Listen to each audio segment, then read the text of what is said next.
Okay, so with it being a break in the Six Nations and we're back to the URC, I thought I'd do something a little bit different. I've only done this once before, last year, and just get some viewers' questions, and it can be on pretty much anything to do with rugby, obviously. And I've asked on Instagram, and people give me some questions, so it wasn't too many, so I'll go try and get through them all if I can. So I'll get straight into it. The first one is from Melliot, and he says, various players such as Joe Roberts keep being mentioned as having the USP of being a left-footed kicker. Why is this actually beneficial? And then there's another question that says, what would you say could be considered successful in the next two games for Wales? So the first one is the left-footed kicker. My understanding is it just gives you two options of with two different angles. So particularly when you're exiting, it gives you a secondary kicking option in the back line other than the outside half.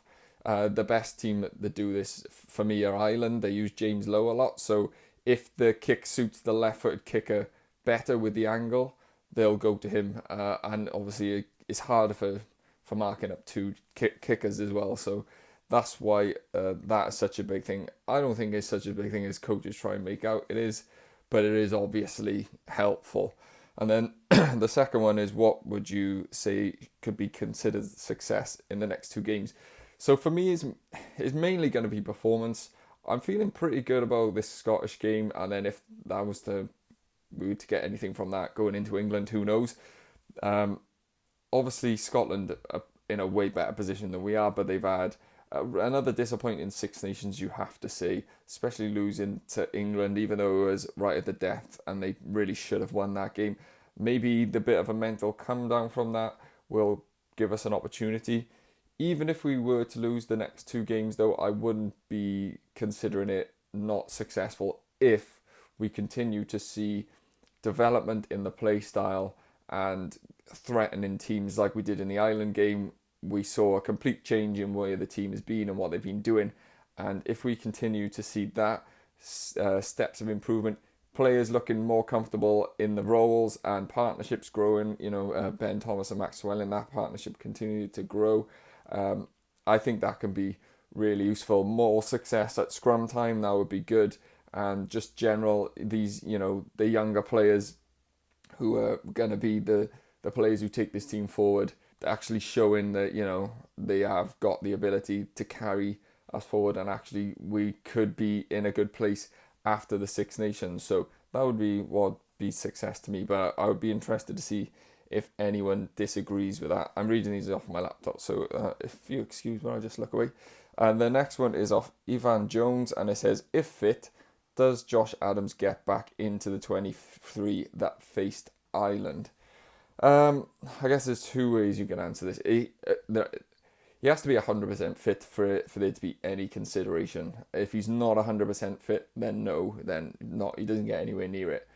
If he is 100% fit, then you have to consider the question: is he going to improve the team that played against Ireland? The difficulty would be, who would you drop? Obviously, Ellis Mee would probably be the obvious one, because that's where who Josh Adams was replaced for. And you have to say 100% fit Josh Adams. I mean, it's probably, you think is still better than where Ellis Mee is. Also, he's caught a lot of flack for his recent performances, but they've been under Gatland, and for Cardiff, when he's played this season, he's looked like the Josh Adams of old and looked really threatening and clinical and making the right decisions, winning high balls, finishing tries. So that's, you got to weigh it up.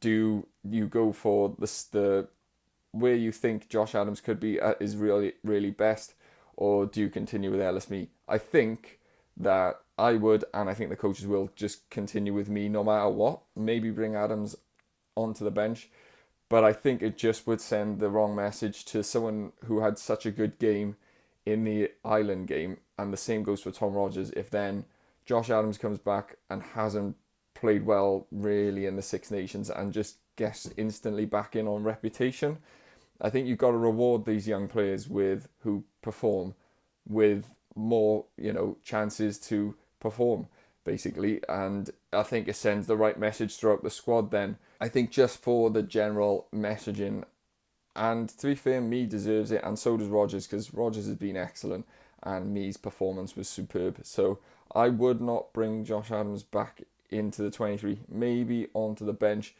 The issue then is you lose a bit of versatility. I guess he can play full back and wing, not really in the centre, so you'd have to work that one out. But yeah, that's what I would do. I probably wouldn't. I definitely wouldn't put him in the starting 15, but he's so good and has been so good in his career that you have to certainly consider it, don't you? Okay, then next one is Welsh Mud.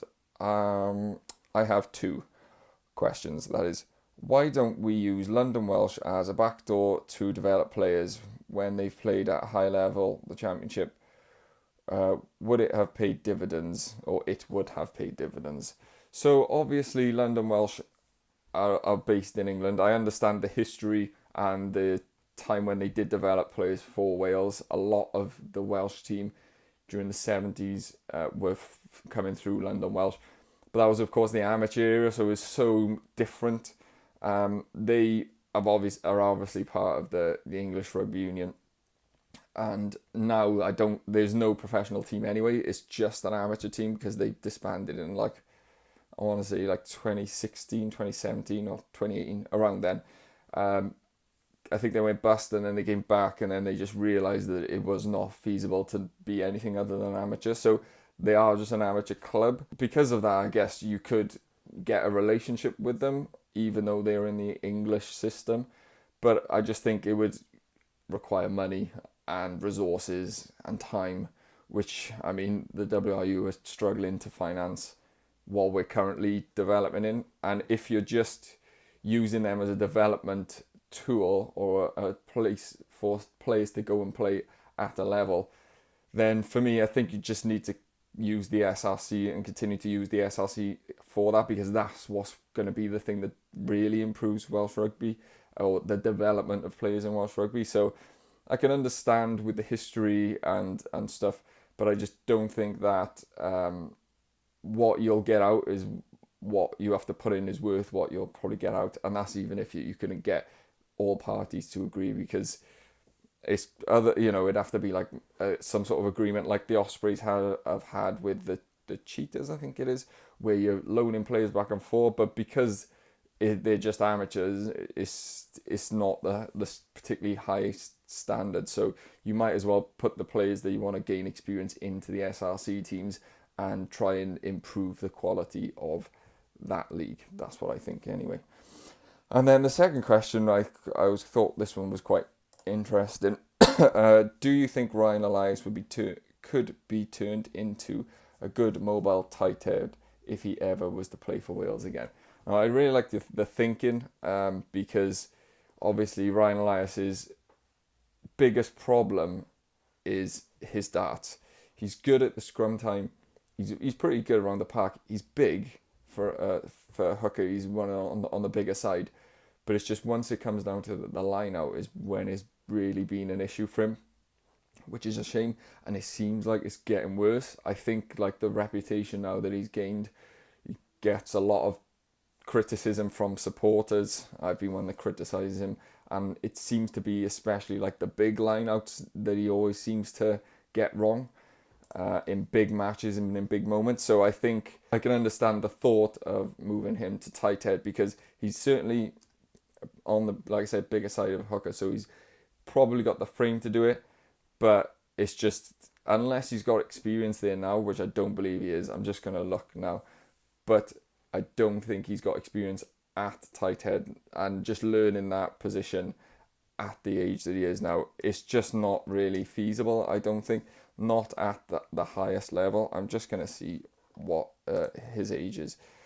He's 30 now, so it's a bit late. I mean, it wouldn't hurt if he really fancies it and the Scarlets saw something in him and they said, let's have a couple of sessions at running you at tight head and have a few scrum sessions and see what it's like and see if it could sort of gain any fruit. But unless there's real sort of need for it, well, there is need, but unless there's a real appetite for it and he shows some potential in that spot, I don't think that's going to happen. I do like the thought process, because he would be a really mobile and a really good prop around the park.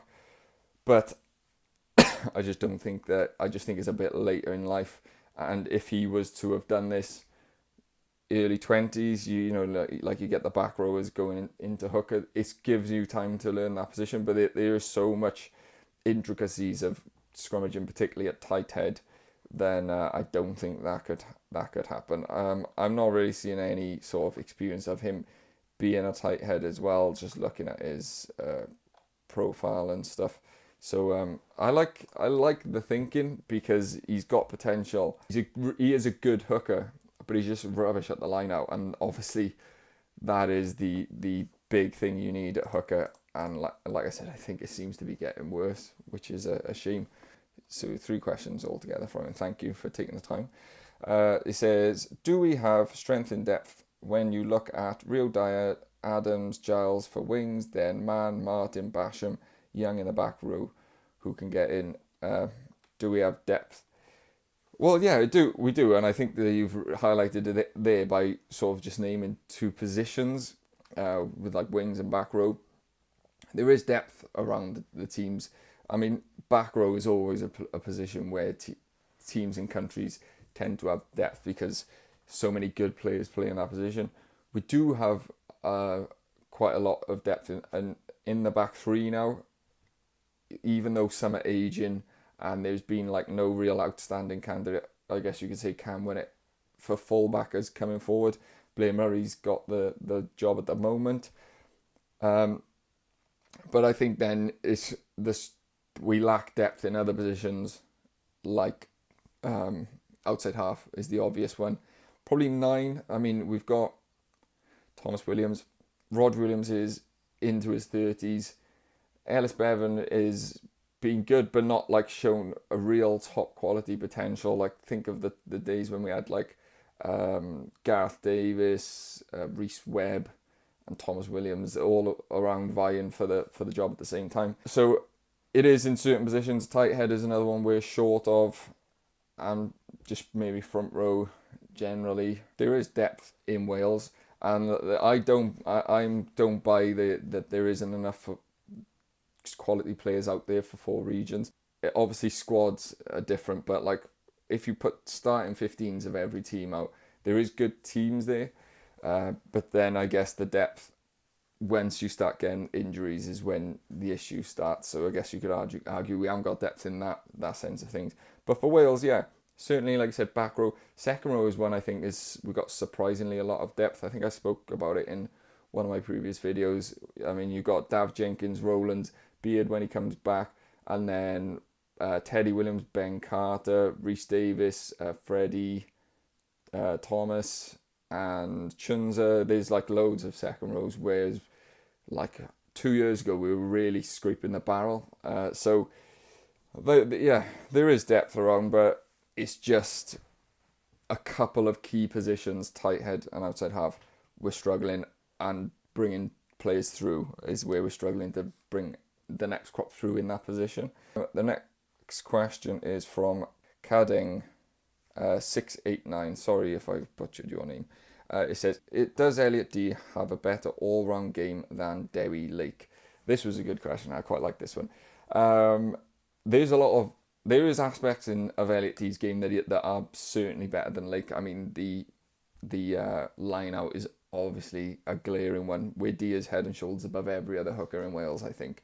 I guess Dee scrummaging is not his strongest point. He is not the biggest hooker, especially when you compare him to like Elias and to Dewi Lake and even to Evan Lloyd. So he throws his weight around, but he's just not the biggest. He's very skillful, he's got a lot of experience, and he's very busy. But Dewi Lake is a difference maker. He is a real absolute ox of a bloke. Massive.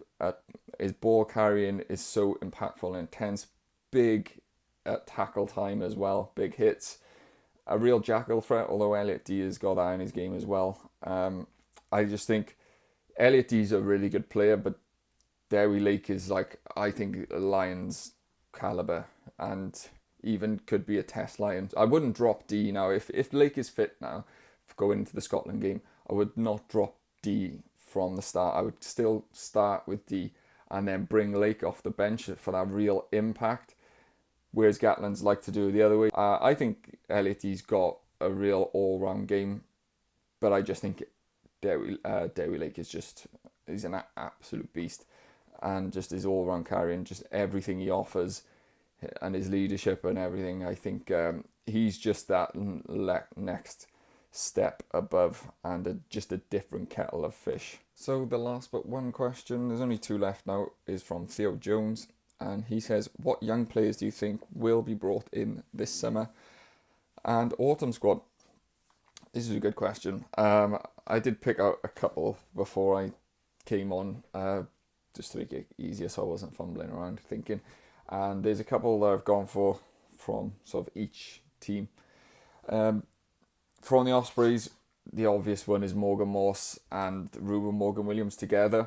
They've been excellent. Ruben Morgan-Williams, I don't know how he hasn't got into the squad at this point. Gatland must have had something against him, but I think he's definitely going to get a call up. And definitely Morse. Morse again was excellent. The Ospreys had a superb win against Glasgow this weekend, and he was a big part of that. So dangerous, so quick off the base, and causes issues for defenders. Great footwork, which not all big guys have. He's got a real turn of pace, and he's just got that sort of dog and athleticism in him. And it was always going to be difficult after the season he had last year, breaking onto the scene. Can he continue to improve and get better this season? And he's done that, and he's put to bed any sort of doubts. Is he, big enough or good enough to take that next step? Certainly is. So it wouldn't surprise me if we see him in the Wales squad now that he's proved that the club level is sound for him. And then over at the Scarlet, the name I got is Max Page. I mean, again, scoring on the weekend. The game before, scored a really, I don't know if he scored, but he set up a really good individual try or really good individual moment. And he's got that X factor. Superb turn of pace, really strong, not the biggest, but a low centre of gravity, and just super strong. He just seems to break tackles. I think he's deceptively stronger than he looks. And when people tend to go high on him, he seems to swap them off a lot. He's got a real knack for scoring tries already this season. He's had an absolute glut of them, considering it was his first sort of breakthrough season onto regional level. And the Scarlets have got a really good player there. Been playing in the centre, but recently played a lot more. Been playing a lot more on the wing, which I think may be his best position. But we'll see how he develops. But I think if he carries on the way he is, he can't be ignored. People always comment in the comments, obviously, that they want him in the squad now. So the summer tour is perfect. Going to be perfect to get him in the environment and see what he's got. Then from the Dragons, I went with Brodie Coughlin, who is another one who I thought probably could have got into this year's Six Nations. I thought he deserved a shot in the autumn. Didn't get it for whatever reason, but he's an absolute animal. He's a dog. He's into everything. He's aggressive. He's a bit of a niggle. He's got a bit of niggle in him, bit of a wind-up merchant, which I really like. Big guy as well. Still, developing and working on parts of his game, but he's got that like nastiness which you can't teach, and I would like to see him brought into the environment and see if they can continue to develop that. Another one who's impressed me recently and burst onto the scene is Hugh Anderson. He's been really good, one of the shining lights in a poor season for the Dragons. They do have this knack of bringing good players through the Dragons. They've obviously got a good scouting system and an age coaching system, but it's just they struggle to convert it once they get to the first squad. But he's been really good, and there could be a spot in the fullback area if Liam Williams is not going to be considered. So yeah, he's been good and deserved of a go. On fullbacks, I think Winnett will come back into the team, especially if we haven't had a new coach and Sherratt is continuing to be the caretaker.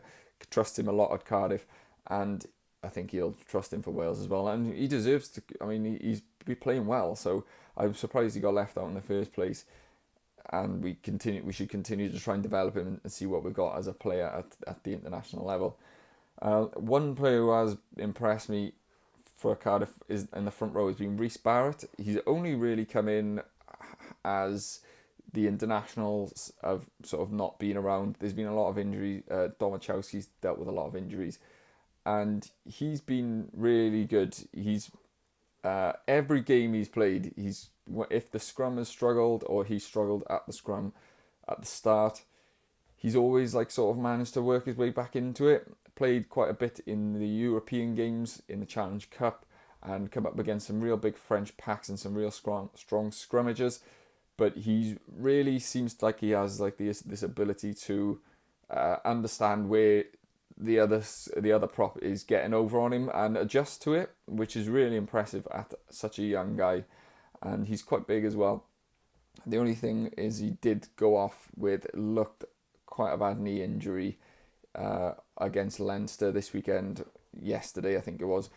So if that is going to be a serious injury, he got more or less carried off. So if that is going to be a serious injury, obviously that's going to put a scamper into it. But if there is a prop they want to develop, then he's one they should look at, and I think they will give him a look. The other one was from the under-20s, I believe is Sam Scott. I can't remember his name. I think it's the tight head.